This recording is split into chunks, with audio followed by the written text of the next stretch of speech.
This session is coordinated by Agrion, a global business network for energy, clean tech, and corporate sustainability.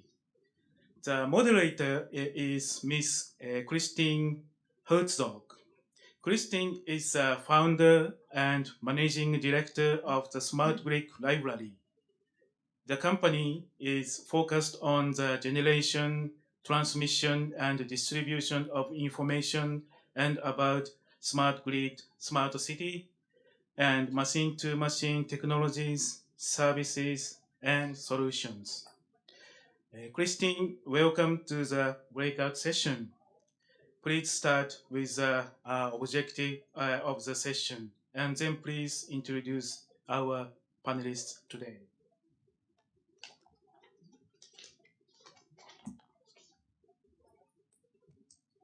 Let's see if I advance there. Okay, so you've already heard about me, enough about me. Let's get on to the panelists here. So we'll start with Peter, who's over there on the end, and thank you very much again for being able to join kind of at the last minute. I won't read everything that's there about his biography. You can read that faster than I can say it. But we're delighted to have him here from Bloom Energy, and look forward to his thoughts about where fuel cells fit into the picture. Next to him is Erik, and Erik Stuebe is president of Ecoplexus. Again, I won't read everything that's on that slide, so you can read that yourself. And then last but not least, we have Erika He, who's here with SEI or Sumitomo, their innovation core. And again, you can see from her biography there that we have a very impressive group of panelists today. So with that, let's get started here. And the way I'm going to do this is we have a list of questions that I'll be starting with, but then I'm going to look out to the audience to see what kinds of questions you are coming up with. So we want to make this very interactive. So I'm going to ask a few questions, and then I'm going to hope that you have some questions that you'd like to ask our panelists as well. We'll have a couple of folks that are able to roam around with microphones, and we do ask that you wait till you get a microphone so that we get the best sound quality that way. So what I'd like to do now is start with a first question for Erika. And that is that the tragic tsunami of almost 3 years ago had enormous impacts on Japan's electricity grid.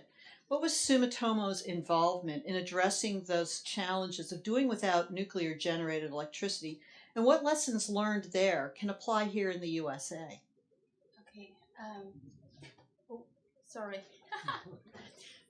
I guess probably it would be helpful if I give a quick background about what Sumitomo does, then it can help the audience to understand what our role is in both California and US. So Sumitomo Electric, I always tell people we're the Japanese version of a GE. So basically we have business in every segment, in every industry, ranging from energy to automotives to ICT to semiconductor materials and everything. And in terms of the energy, since we have the distributed energy topic today, in terms of the energy business, we have a whole supply chain ranging from renewable energy generation to energy storage to power transmission through our cables to energy management and smart homes. And in response to Christine's question now regarding what our role or what was our contribution to the Japan government, to the Japan market after the tsunami. So probably you've heard about the Japan's movement after the tragic tsunami in 2011, sorry. The most famous one, I guess, is probably the feed-in tariff that the government introduced about 2 years ago. And that was for all renewables, including wind, solar, and I think solar probably has the highest feed-in tariff. It's almost 40 cents per kilowatt hour for a 20-year project in Japan. And so you can imagine with that feed-in tariff, that was a huge growth in the PV installations in Japan market since 2012 and 2013. I think probably last year, Japan was the largest market for whole PV. And with that, the electricity grid was not built to handle that much renewable, of course. And for example, for Hokkaido, which is the north end of Japan, their grid is about 4 gigawatt, I believe. The whole peak load demand, the power grid is about 4 gigawatt. And by last year, they had 2 gigawatt renewable that's in contract. So, and the majority of them, about 1.6 gigawatt, was solar. So a 4 gigawatt grid cannot. How can they handle a 1.6 gigawatt solar? They can't. And with that, we are supporting with the Hokkaido electric power company by providing a 60 megawatt hour energy storage by using our vanadium-based full battery. And they are hoping that with the 60 megawatt and 60 megawatt hour energy storage, they could increase their interconnection capacity by at least 40 megawatt by 2015. And so I guess I'll stop by that, and we'll talk about that in more details later on. Certainly, because I do think that feed-in tariffs have a lot of resonance in this country in many different locations. Yeah. So thank you very much, Erica. Erik, I'd like to turn the next question for you first, and the other panelists can jump in if they care to. Energy storage is often called the Holy Grail for researchers working on affordable energy storage to pair it with renewables like solar and wind. Do you agree that energy storage is important for renewables, especially since you represent a solar company? And can solar and other renewables be widely deployed without storage solutions? Sure. Thanks, Christine. First, I'll give you a little introduction to Ecoplexus as it relates to the storage market. We're a comprehensive solar developer. We have done municipal scale systems and also utility scale systems. We have about 400 megawatts in the pipeline, primarily in the U.S., but we also opened an office in Japan in 2012 and recently completed our first project there. So we have a bit of experience in Japan and a lot more in the U.S.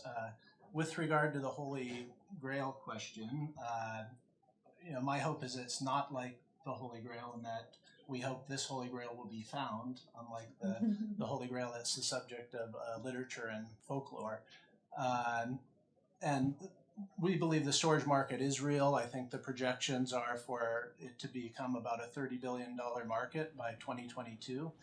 So very significant indeed. Many experts in the field, and Peter can probably also speak to this, believe that 2014 is going to be a breakout year. In general, I think the importance of storage to renewables is to address the intermittency issue, which is particular to solar and wind. And our general view is as solar penetration and wind penetration reach above 20% of grid generation capacity, that storage is essential if we're to have a renewable energy future. So that's kind of our general viewpoint on it. Okay. Anyone else want to comment on that? Sure. Okay. Hi, my name is Peter Light, and I'm with Bloom Energy, and I'll just elaborate briefly. I think it's funny. I think we all want to know just sort of one thing, like a silver bullet. And I think with the energy challenge, it's been often described as what will the new solutions that are emerging are not just a silver bullet, but a silver shotgun bead. Many different solutions working in concert together. And I think that's something that we're seeing in Japan in particular. There has been this big opening to consider many different technologies to work together, and I think that's what we're all doing in different ways. So I think it's that synergy, and I know that's the ways different generation can communicate in a distributed fashion. These are some of the trends that we're seeing emerge. I'm seeing them even faster in Japan than in the U.S. today. So it's a very exciting place to be right now. Well, with that in mind, let's segue into the next question then, which is how fuel cells, which Bloom Energy is famous for, how do those factor into utility and private enterprises' plans for distributed energy? And perhaps you can tell us what you see going on in Japan versus what's going on here in the U.S. too. Sure. So So how do fuel cells fit in?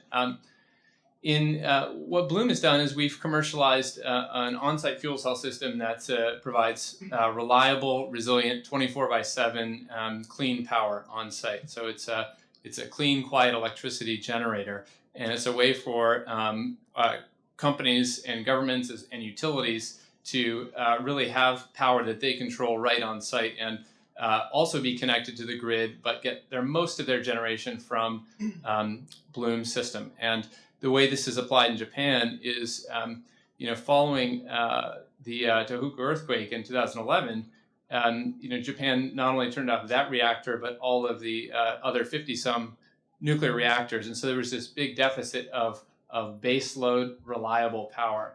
And that's really what Bloom provides. And so that's where we're seeing that there's really an urgent need with companies that are seeing that they want to be able to run their business reliably and have continuous power for their operations.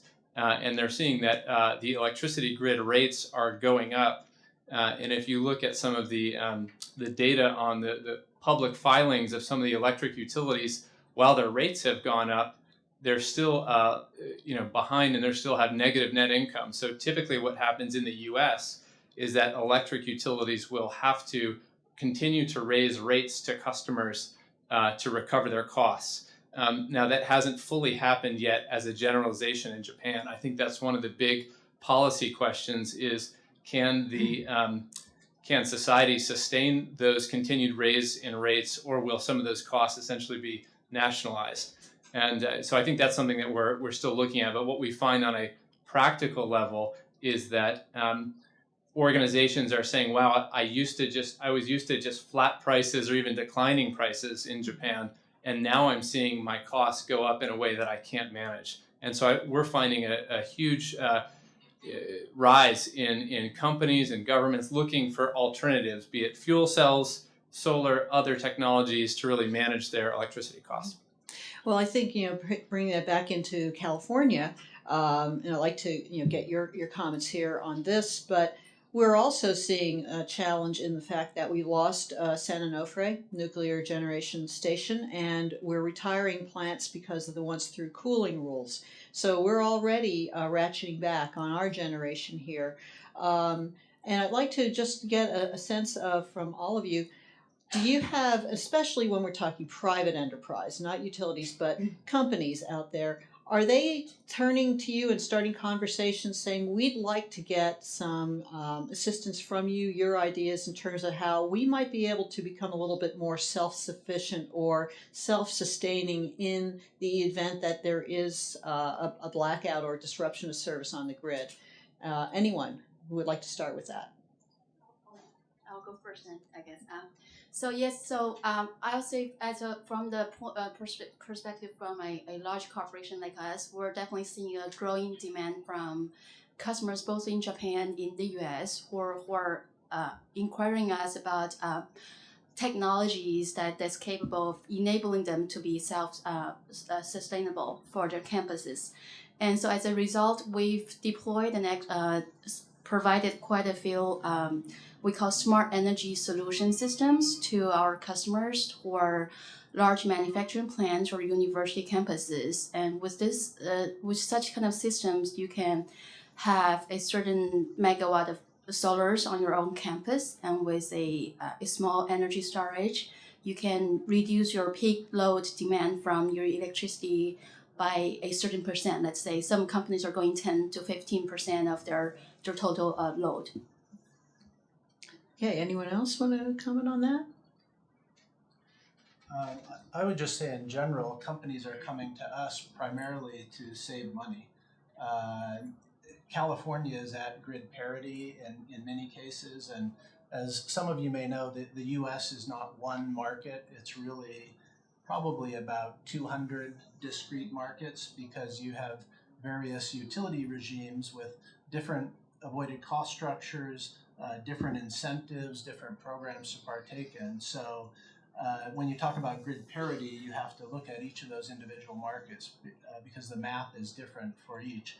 But in California, in PG&E territory, which leads the nation in solar installations, there is a great use case just on a purely economic basis. So from the standpoint of solar, users are primarily interested in two things. One is saving money, and the other is a hedge against future rate increases. Peter? Yeah, and I'll just add to that in what Bloom has seen, particularly in the U.S. and increasingly in Japan, is that I think, particularly in the U.S. on the East Coast following Hurricane Sandy, I think there was a big awakening for many industries to say, wow, we can't necessarily run our business being dependent on the electricity grid in a way people thought it was more reliable and more available than it turned out to be. And I think the risks exposed and the cost to replace it were really profound and are still being felt. And so we are finding, for similarly, companies seeking to save money and also protect their businesses by being able to operate consistently in any weather environment or no matter what happens. Yeah, it's not just about saving money, it's still about making money too, isn't it? Okay, and getting to money, that's the next question, and I hope you all are all starting to think of the questions you want to be asking out there. Let's talk a little bit about money.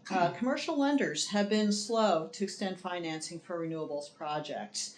What financial innovations have you seen in either the U.S. or Japan that could accelerate distributed energy resource deployments here or in Japan? And whoever wants to chime in first, please go for it. Okay. So I'll go first. So we're not the developers. Probably Erik will have more experience coming from a developer point of view. But as a large manufacturer, we do see that. Maybe we'll start from the energy storage. It is a new industry. It's a new market, and most companies are coming in with new technologies. So a lot of people are finding it's hard to be bankable or financeable. And coming from the point of a larger corporation with multi-billion dollars annual revenue, we definitely feel that when developers are coming with technologies or products from such larger scale companies, it's definitely providing a much more strong confidence to your potential lender that the projects you're doing is reliable and the technology of the products you're using is something that they can trust. So with regard to innovations in financing, I would say that the major innovations that are just developing now relate to getting more capital and liquidity into the marketplace. What's amazing to us is that there's approximately $1 trillion of what's called tax equity in the U.S. that's on the sidelines, and that's earnings that corporate America has that could be invested in renewable energy profitably, as opposed to paying taxes, but is not being invested. So of that, probably the market was about $3 billion in the U.S. last year of $1 trillion in capacity. So the innovations we see, and they are happening, relate to getting more of that capacity involved. Specifically, their recent innovation is yieldcos, which are publicly traded entities that enable more investment into the sector. There's also syndication. Solar City recently syndicated some of their mini solar leases, so similar to the home mortgage market. There's also a movement in Washington now for what's called the MLP Parity Act, which is a master limited partnership structure, which was utilized by the oil and gas industry. So we hope that will happen, and it's all in an effort to get a lot more capacity and liquidity into the marketplace. Yeah, I'll just put in a quick plug for that MLP Act. If you go to Senator Chris Coons' website, you can find out more about what that one's all about, which essentially puts renewables funding on a level playing field with fossil fuels.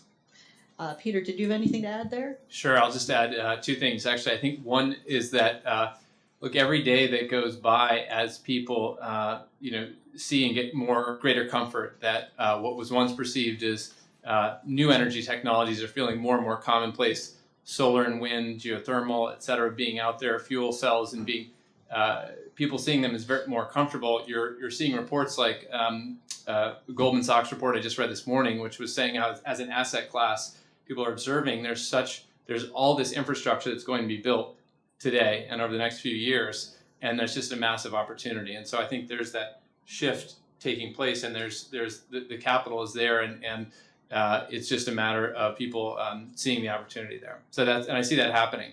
The second thing is, insofar as there are policies in place that are seeking to catalyze some of these new clean energy technologies, what really helps is the certainty and the clarity of those policies in place. The feed-in tariffs do have that clarity. There are other ones that in the U.S., solar and fuel cells were previously supported in California by the Self-Generation Incentive Program, and it's one that's done very well to provide very clear guidance on how companies and people who are applying can secure that incentive. So it's been worked out over time, and what I see happening in Japan is METI is now really interested in looking at what policies have worked in other places in the U.S., abroad, and that's one in particular that's been effective.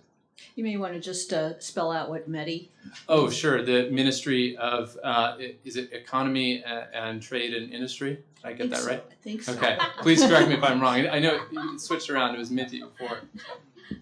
Great, thanks. Okay, now let's see if we've got smart and articulate panelists up here. So I see a hand raised right back there. Let's see if we can get a few audience questions in here. Hi, thanks, guys. It's really interesting presentation. Appreciate it a lot. And I like your comment about silver buckshot. So that's spot on. Alternative energy companies where they're suffering in that the traditional energy companies have had the grid and the like subsidized by the federal governments like over many years. And as an alternative energy investor, we're always wondering when that triangle crosses the line of the alternative energy costs finally being less than their traditional, and that space in between being borne by subsidies or investments. So I guess the question is to the solar and Bloom Energy experts: at what point do we cross that line where the LCOE and the like is at a level where subsidies are no longer required to be competitive with traditional energy? I'll give you an answer from a McKinsey study that was conducted in 2012 that took a comprehensive look at LCOE and grid parity, and they basically projected the market demand for investment in renewable energy projects to be between 800 billion and 1.2 trillion in the next decade. And that's based on where those two lines cross. And as I mentioned before, the U.S. has more than 200 different markets. So for example, Hawaii, the prevailing electricity rates may be upwards of 30 cents, whereas in Wyoming, they may be 12 cents. So when all of that analysis is done, that's what they came up with. Sure. I think your other question dealt with when will they compete on an unsubsidized basis. And I think that's, my answer to that question would be, the answer is now, and I think that grid parity analysis that McKinsey did applies. However, I think it's important to note that oil and gas and fossil fuels are also subsidized. So if you take the subsidies away from other energy sources, then there's a level playing field, and that grid parity analysis will apply. Otherwise, the way they conducted the analysis was both energy sources continue to get subsidies.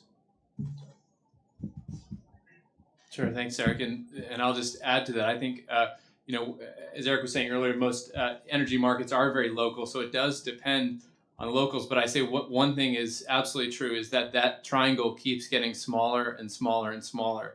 And what we found is that if you wait until when you think it's totally gone away, you might be too late. And so when you see people getting ahead of that, that's where we see some of the big opportunities is where do you see that triangle getting really small really fast and getting a business in place so you can be ready.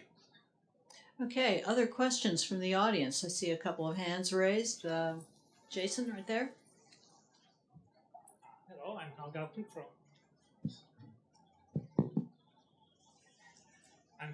from Ecoplexus in San Francisco. I have a few questions about fuel cells. Two technical questions. First of all, I know that fuel cells are fairly efficient, but still a percentage of the power is lost, maybe 30% or 40%. Is there a way of making good use of that lost power?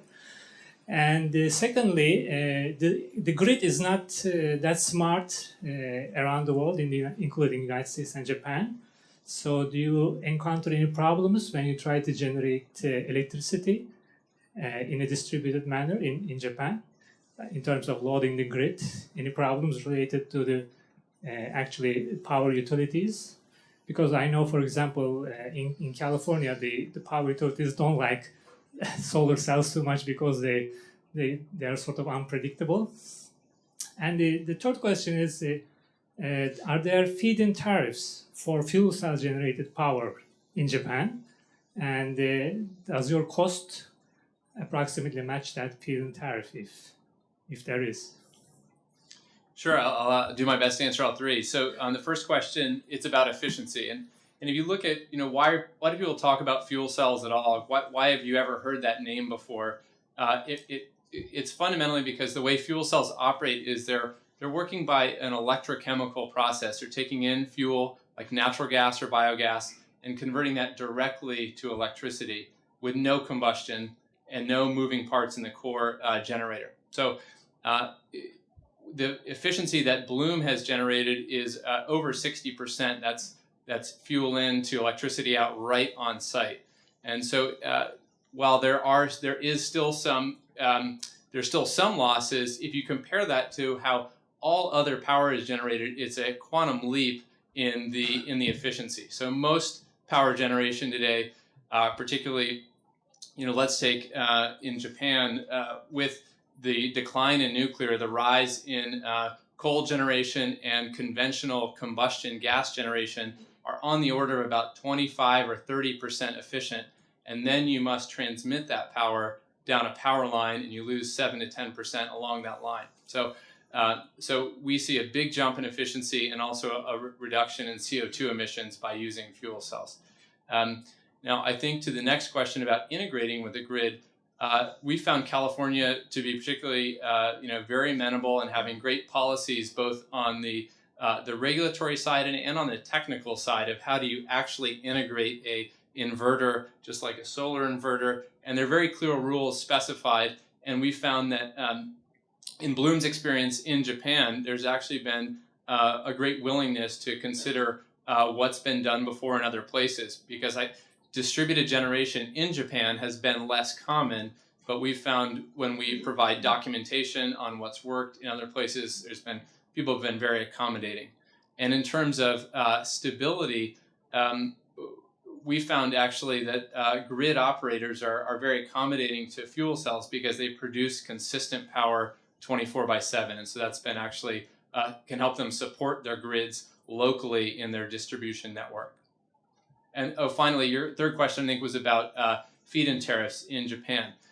Today, there is a biogas and biomass feed-in tariff, and that's something that fuel cells do qualify for. I just had a follow-up question there on feed-in tariffs because that came up earlier, and that is, what are the different types of feed-in tariffs that you see here in the states? Let's start with California, but are there any other states that are doing anything particularly interesting that you've seen out there, and how does that compare and contrast to the developments in Japan in terms of what the thinking is about feed-in tariffs, and are people worried about trying to avoid the scenarios that we saw unfold in Germany and in Spain and places like that? Whoever wants to start? Sure.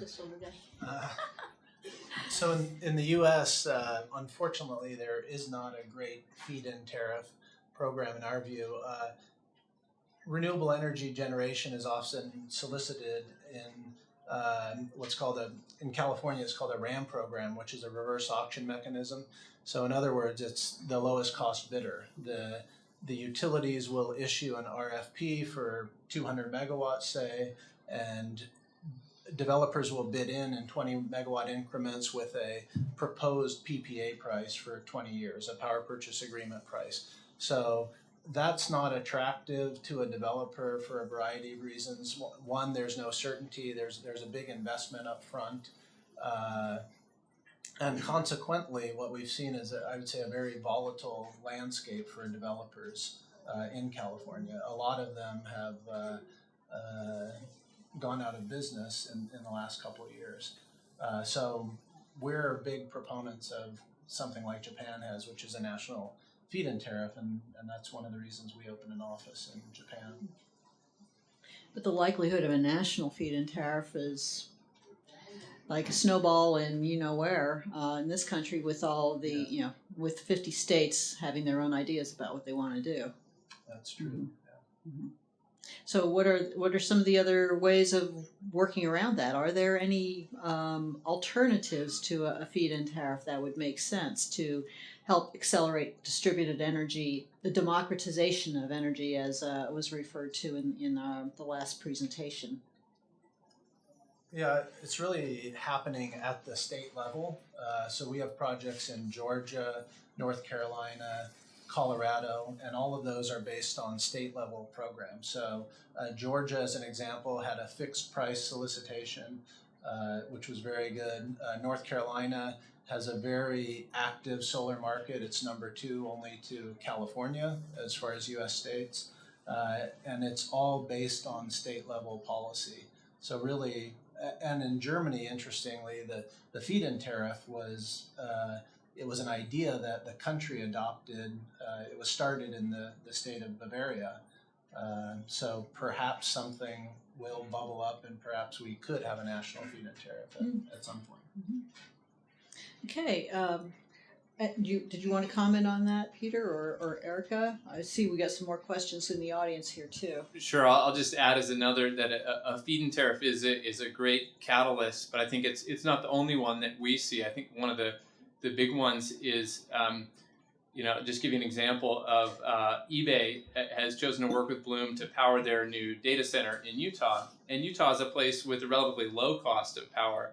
But what eBay saw was that by using new energy technologies like Bloom, they could avoid a lot of gear like diesel generators and UPS systems that were backup equipment that they hoped they didn't have to use anyway, but they had to purchase. And so they really took a holistic view of all of the energy infrastructure that applied to powering their core business, in this case, PayPal transactions, and they re-envisioned it. And they really found a really solid business case for them, even without a feed-in tariff. Okay. Gentleman there, raise your hand. Hi, Thomas Lee, Enphase Energy. Building on a question that was asked earlier, particularly for distributed generation, really boils down to the utilities, whether they allow you to connect or not. So I think both Peter and Erik, if you could maybe build a little bit more on some of the challenges that you've had interconnecting, it, particularly in Japan, and how you've been able to overcome those. Sure, plenty on that topic. Yeah.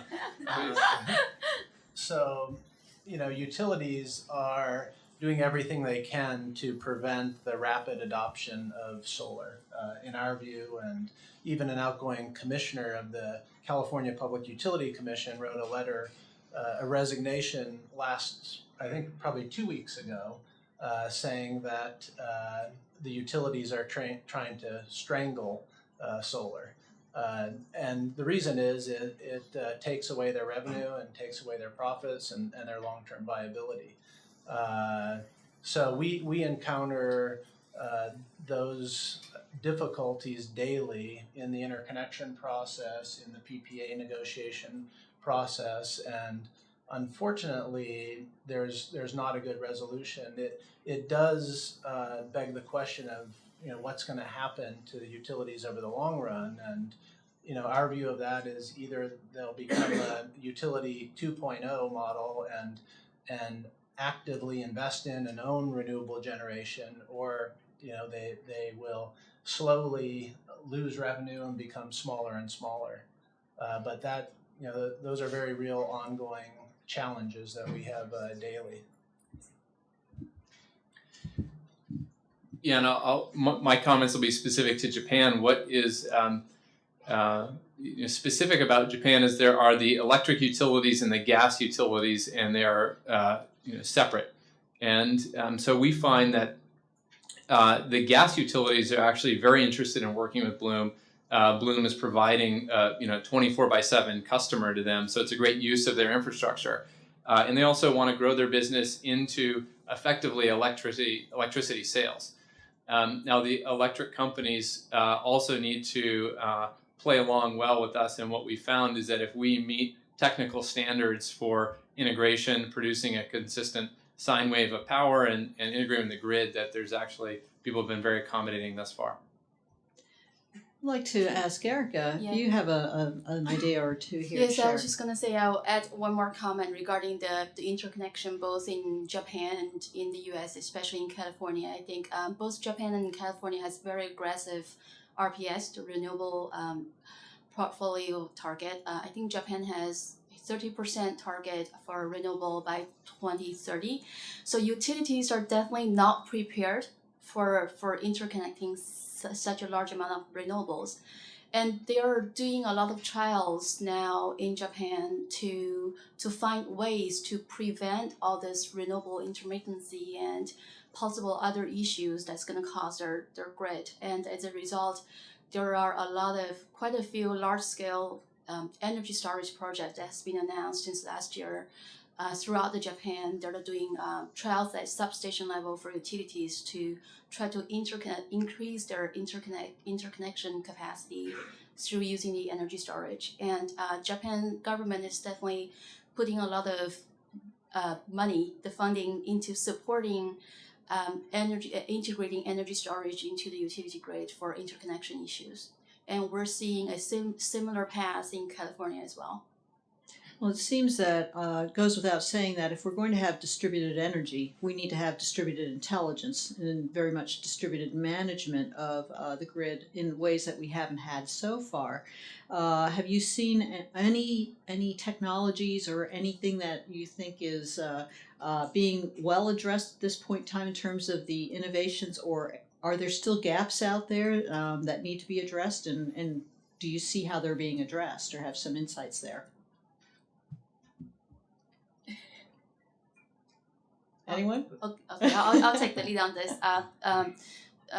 So coming from not just the energy industry, we also have the communication networking industry, and we see a growing demand in the control technology or the networking technology for this whole renewable energy world. And the utilities are looking for innovative smart control technologies for their grid to integrate so many new technologies, or we call new renewable energy resources, into the grid, and how to control this, how to control the flow of such energy into the grid is the key. So I'll say the smart control is definitely the key component in this whole industry.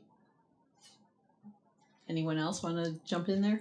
Sure, I'll just add. I think I know California fortunately has been a pioneer in this area, having the renewable portfolio standard. And if you ever get a chance to visit the California ISO, the independent system operator, it's a dashboard where they're managing the real-time power flow of over 30 to 40 gigawatts of power for the state of California. And you can really see, I think, with the onset and the rapid rise of solar and wind and intermittent renewables, they've had to get much better at managing that, and the information that's been available and the more precise management that has led back to policies which provide guidance about when different generators can operate. There's been a lot of ground taken there, and I think Japan could have a lot to learn. There's my hunch. I think the second thing I'll say is historically, power generation, the generation and the load have been two separate entities that have not been connected. And I think that's the big thing that we see changing in a connected world. And I think you've hinted at this, of having generation and demand really talk to each other in a way that's almost machine-based in a sense. That's I see as a next big frontier. Erik? Is this working? I think so. All right. So I think there's not an easy answer to your question, but I think there's a fundamental transformation that has to happen to the U.S. electrical grid and also in Japan, and that is it was built for one-way travel of electrons from central station generation to end users, and with distributed energy generation, the big change is that you now have to have two-way travel of electrons. So electrons may often move from the distribution feeders up to transmission lines. So that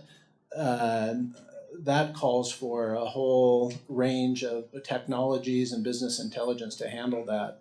And it seems that the market is learning from early adopters like Germany and other countries with a higher penetration of renewables. But the reality is everyone is learning as we're going along, and it seems to be a very incremental process of development. Okay. Other questions in the audience? I see a bunch here. Hi, I'm John Sawyer with Off the Grid Design, and going back to the issue of feed-in tariffs and interconnection for a moment, what's your opinion of the CCAs that are developing in California and how those might play into the market here and elsewhere perhaps, and what are the possible dangers for utilities and customers in that type of scenario? I think it'd be good to start with defining what a CCA is for the answer. Anyone want to take that on? I'll give it a shot, although it's not something we look to in depth. Community choice aggregation is something where, like, the county of Marin decides they want to procure their own generation. And conceptually, I believe it's a great thing, and I believe that the utilities, as everyone knows, are local monopolies, and with monopolies there's not competition, and without competition there's higher prices, poor service, lack of innovation, etc. So in that sense, any competition is a good thing. And I think it's interesting to note that Sacramento, the Sacramento Municipal Utility District, effectively started the same way. It took them years of legal wrangling to break out from PG&E, but the interesting thing now about SMUD, as it's known, is that on any parameter you could look at, they far exceed PG&E. So cost of energy, customer satisfaction, innovation, safety, all of those parameters. So fundamentally, competition is a great thing, and the CCAs are one way to get there. And also, just to chime in with the CCAs, it essentially is one way of breaking apart the regulatory model, the business model as it exists today. So it's very interesting, and you also see it taking place in communities like Boulder, Colorado, which is trying to break away from Xcel Energy, although they don't call it a CCA, but they call it a revolt there. Okay, another question. I saw Gene over here had his hand raised. Yeah, I was looking for a clarification when you're talking about the 60 megawatts of energy storage systems on a 4 gigawatt network. If the and as Erik said, solar, when you get above 20% penetration in a particular network, becomes unstable. eBay has got 6 megawatts going in. They're talking about, I think, doing some uninterruptible power module facilities with that. So that's steady state. Solar needs something that can compensate for the intermittencies. And so in that 60 megawatts and the 4 gigawatts, is that distributed and balanced for the solar? So it's 60 megawatt hour. So it was actually a 15 megawatt by 4 hour energy storage. And that is built for part of the purpose is also for the solar intermittency. So that's working kind of like a spinning reserve and ancillary services to yes, it's going to stabilize? smooth out the solar power input from the generation side. Okay. Because it seems like the energy storage is an expensive solution for a lot of these things, but like you said, it's going to be critical. Yes, to be for this large amount of renewables, the intermittency is going to be a key issue for both the power grid and for utility for everyone. So having a storage as your fundamental component in the grid is going to be a key. Okay, another question. I saw a couple of other hands raised. Have there been any public sector initiatives between U.S. and Japanese states, prefectures, cities that you're aware of? What do you mean by initiatives? Well, city to city collaboration between Japanese cities and American cities in terms of okay. power generation, solar, that kind of thing. Any awareness, panelists, on those kinds of initiatives?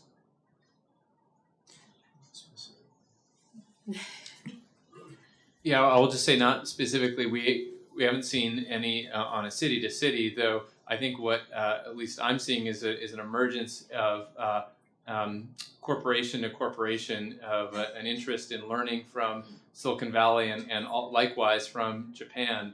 And we're seeing, Bloom. We entered into a joint venture with SoftBank as a partnership to bring Bloom's technology to Japan, and that's something that's made us aware of a lot of that actually happening with many other companies as well. And I think I'll add one more point. We do see, as a Japanese company in the panel, we do see there's probably a stronger interest in building this, we call smart city, a version of the smart city. There's more interest probably in Japan. And we see a lot of cross-functional, organizational collaborations within Japan for different regions and different cities. For example, I think there's one being built in Yokohama, which is like 1 hour drive from Tokyo. It's a joint effort among basically all the major Japanese corporations, from Toyota, Panasonic, Toshiba, Sumitomo, and it's more, we see probably it's after the tsunami in Japan, the whole community trying to be a more clean energy and smart energy community within Japan. So we see a lot of effort and developments in such kind of smart energy, smart city in Japan. We don't see so much similar activities in the U.S. yet. Is there a lot of government funding? I mean, what we think of here is the ARA program, the stimulus fund, but that money's mostly been dispersed. Is there, some effort on the part of the Japanese government at the national level to have, done some funding, maybe not smart grid related as much as smart city, but is there something of that sort going on? I'll say it's not like a certain program, but there are a lot of government funding and government support in Japan in building such effort. Okay, thank you. Yes, I think there was a question. We'll try and get them all yet. Hi, my name is Javier Sanchez. I have a question that is related with you asked, Christine. We have seen Germany and Spain as two great countries where they embrace renewables. Recently, like Spain, basically making a big change shift. So my question is for Japan in terms of for how many years versus California, maybe 2016, where we can see a country like Spain who has been embracing being the number one on PV or wind, and now is creating a fee for residential consumers who are going to be penalized for having systems on the roofs and seeing the whole business model kind of collapsing. What measures are you guys putting in place to not repeat the same mistakes from a government that can shift in a political level from going to one direction to the other direction? The second question will be for Bloom Energy related with your fuel cell technology. How do you guarantee the resiliency of your gas pipelines in case of an event, and how you work with communities or with the utilities? And the third one will be... I think we may just limit you to two. Okay. Because we have about 5 minutes left and we want to get a couple more questions. Thank you. Panelists? Sure. Why don't we do this in reverse order? I'll answer Bloom Energy question first. On the gas resiliency, it's a very good question. What we have found if you look in the U.S., if you look at the just the data of gas availability, meaning the moment I go to turn on my gas valve to get gas, is gas there? It's actually tends to be at least an order of magnitude, even 2 orders of magnitude higher than the electric grid. And there's a simple design reason, which is the gas grid tends to be a mesh network as opposed to a radial network. Secondly, it's also underground. So gas tends to be very, very available. Now, it can always go out, right? And so what Bloom brings is a couple things. One is for an individual organization. Let's say I'm running this building on a Bloom system. You could have Bloom as your primary system, but then you'd have the electric grid as backup. And so you have 2 totally independent sources of energy that are now providing your building, that are operating from different inputs. So the chances of those simultaneously failing is exceptionally low. We've had independent third parties do studies on that, and we can share those with you. The broader issue, I think, for Japan, and I think this is what Japan is looking at, is having a resilient infrastructure. So if you have very large centralized plants, that they're fundamentally susceptible to events we can't predict. We saw what happened in 2011. I think what's happening now is looking at not just Bloom, but a variety of technologies, solar, smart grid, et cetera, to integrate all of those so you have a resilient network, so that no matter what happens, a typhoon comes and takes out a swath, you've got a resilient grid, so far fewer people and entities are impacted. Who else would like to comment on this question? We may have time for one last question after any other answers that we might have here. No? Okay, one more question. Jason, this gentleman here had his hand raised. I think it's kind of a simple question, but when you're talking about companies that are looking for sources of energy that are going to make them more self-sufficient and not reliant on the grid, my question is related to the pricing and the economic decision for that business. Is there a certain level of electricity usage or electricity cost at which it makes sense for a company to consider that? So my question is really, is this something which only applies to large-scale enterprises like steel plants or large factories, or is there some cutoff point at this point in Japan, given the various subsidies and pricing levels, where it makes sense for a company to consider that? So you're asking about what's going on in Japan as opposed to what's happening in the U.S., or? Yeah, my question is about for companies in Japan. Okay. Who would like to provide an answer on that? I'll start. I think if you look at what's happened in data centers in the U.S., with a data center, they're very concerned about a backup source of energy, because it has very little to do with the price per kilowatt hour and everything to do with reliability. Because if PayPal goes down, or whatever their service they're backing up goes down, that's a much bigger problem than spending 5 more cents per kilowatt hour. So I think there are many businesses where energy reliability is of paramount importance and much more important than the cost per kilowatt hour. And you mentioned a steel factory, that would be the case there also. So in those cases, battery or backup source is not so much about the cost of energy. It's more the cost of doing business, isn't it? And I'll add one more point. I think the electricity market in Japan is quite different from the ones we have in here in California. And the electricity price, the peak time and off-peak time is not so much different in Japan. So I would say the motivation of having this kind of self-efficient systems in Japan is not really on the money, not on the electricity bill. It's more the Japan government had a request for all enterprise, and especially larger scale campus and plants, to reduce their peak load. So having a backup of energy storage or a self-generation solar on their own campus will help them to reduce their peak load demand from the utility grid. And that's the key driver for such kind of system in Japan.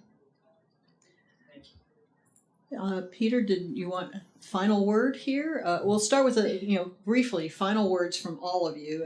Like a one last takeaway. One thing you'd like to leave with the audience here before we end the session. So, Peter. Sure. I think just to build on the comments we just heard, I think one of the things we're seeing is particularly in Japan, there's a very strong desire to not only have a sound business case that's avoiding grid electricity costs, but also getting reliability and predictability in energy costs over time. I think, but also to do something that is really addressing something that's still front page news today, which is the challenges that are facing the electricity market, and demonstrating innovation and providing that for the country and society and for employees. So I think that's something we're finding that people are very interested in being a part of the solution. Okay, Erik, your parting thoughts here. Sure. I'll give some more numbers because I've put out a lot of numbers today. So the energy industry in the world is the largest industry, $4.4 trillion, and it's going through a fundamental transformation right now, and renewable energy is a big part of it. And we think it has to happen for many reasons, but now it's also happening because it makes economic sense, which is a great thing. Originally, it was about other factors such as climate change and that type of thing. But I think now the economic case is there more than ever, and we're still in the very early innings, which amazes me because many of us in the room may be in the industry and we view it as somewhat established, but our company had a meeting with one of the top